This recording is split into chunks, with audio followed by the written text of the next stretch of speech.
All right, guys, this here is our 99 Camaro. It is not a Z28, nor is it an SS, just the Camaro. It's all we could afford. And it has the powerhouse 3.8 3800 in it. Hey Weston, what's up, buddy? We got a special guest appearance here. Anyway, so we picked this car up out of a field. Pretty much they were tearing it apart. The whole interior was ripped out of it. The thing was covered in black algae and just disgusting. It smelled terrible. The gas tank was absolutely full of junk. It had some junk wheels on it, dry rotted tires. But I'll throw a clip up here. I'll edit in a clip here for you guys to see what it looked like before. I got a little clip of it. Hey, get off, Carl. Come on. Anyway, I'll edit in a clip here, show you guys kind of what it looked like. I had a little clip of it before. But anyway, all we've done right now is we've slapped some wheels on it. These are stock C5 Corvette wheels, I think. They've got a decent tire on them, 285, so this thing should hook up fine. And I know you're thinking, well, it's a V6, it's not gonna spin anyways. We're fixing that, and that's why you're here. So, right now, I've got a Corvette servo for the 4L60 that's in this thing, just to hope and pray and help this trans live a little bit longer. Because what we are doing, if you come over here, one, you can see the pipes. It's got the pipes, but then we're coming off because they're all messed up. That's my fault.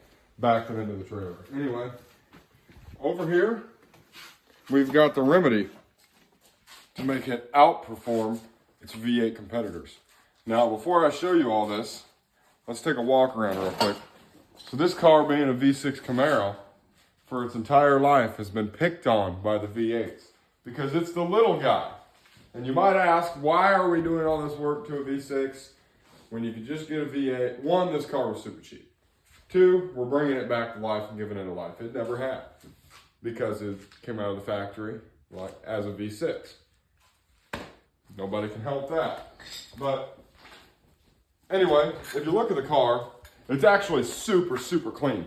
It's got no rust on it anywhere at all whatsoever. Underneath, up top, nowhere. You see in here, it's still kind of dirty, but it's got the 3800 in it, and it's got 160,000 miles on it. The car is actually really, really nice, and we wanted to put a V8 in it, but we're like, well, it actually runs and drives really, really good. So we're like, might as well use what we've got. So that's what we're doing. Take a look at the interior in here. You'll see the other video and you're gonna freak out how much this thing cleaned up. But the interior in this thing is absolutely pristine. Other than the driver's seat's got one little rip in it. But it is just absolutely immaculate for the year and where it was sitting. It is a T-top car. They do not leak. I promise you they do not leak. It has been sitting outside in a rainstorm for the last 2 days and has not leaked anything.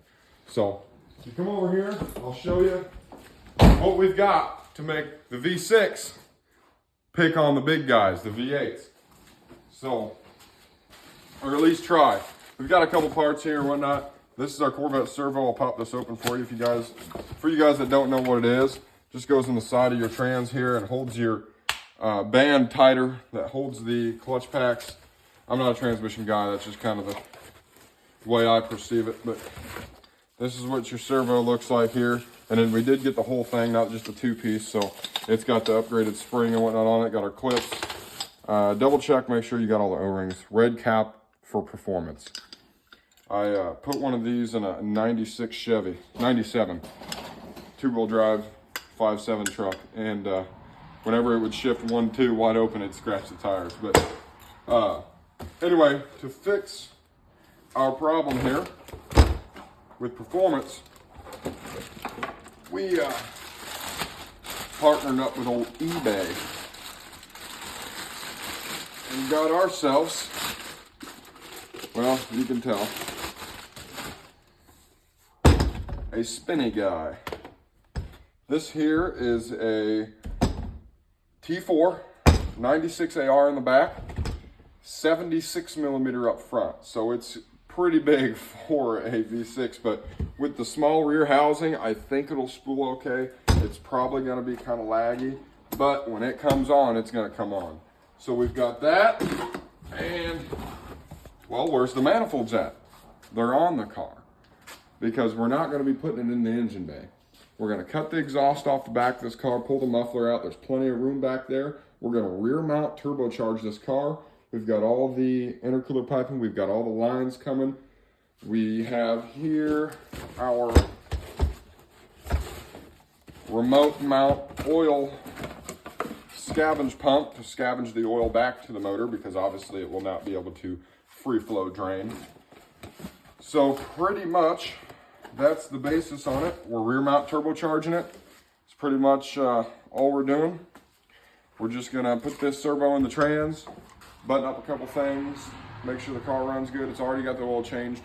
We're gonna bolt the turbo on there, get all the lines to it, get all the piping done, and then hopefully this coming weekend we can get it up to the tuner, and we're gonna tune it, hopefully get 10 pounds-ish out of it, and tune it on 10 pounds, and that should wake this thing up quite a bit. And like I said, we've got a tire underneath of it, so it should hook up okay and be a pretty sweet ride. But these 3/8 are actually pretty tough little motors. If you look into them, they're pretty stout from the factory, and they're known to take quite a bit of power. So we're curious, and so is everybody else. There's not a lot of videos on this, and if they are, they're really crappy ones.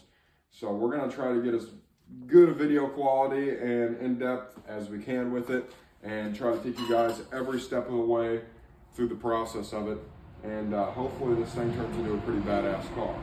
So with that being said, we're gonna get to work, and we'll see you guys then. Girls, we've got the Camaro, old whiskers here, buttoned up. We've got the intake pipe in there, made it look like junk. About to put some hood pins on it. Got the intercooler flex pipe, Mickey Mouse bullshit going down there. Ran down the frame to the back. It comes under the axle instead of over it for now. We got the turbocharger, exhaust, intake, the whole 9 yards on it. Pretty close to the ground, but it'll be fine, right? Yeah. Got the pipe sticking out, unit. Anyway, all the oil lines are ran. You can see we've got a scavenge pump back there. It's hard to see. All the oil lines ran up. And there's the feed right there off the block. And the return goes right in the cap there. Works perfect. So just doing some finishing touches on it. I went ahead and got the boost gauge in there. But yeah, I think we're getting ready to sit her on the ground here and see what we got.